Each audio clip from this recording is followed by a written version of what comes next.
วันนี้นะคะเราจะมาเรียนเรื่องการเปรียบเทียบรู้จักไหมคะรู้จักอันนี้สีอะไรสีเหลืองสีเหลืองสั้นหรือยาวสั้นไม่สั้นยังไม่รู้เดี๋ยวคุณครูจะบอกนะอันนี้สั้นเขาเรียกว่าสั้นอันนี้สีสั้นอันนี้ยาวอันนี้สูงอันนี้ต่ำอันนี้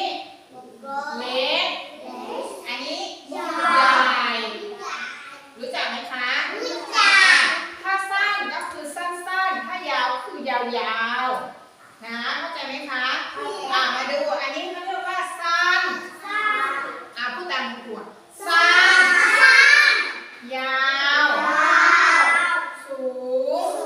งต่ำเล็กใหญ่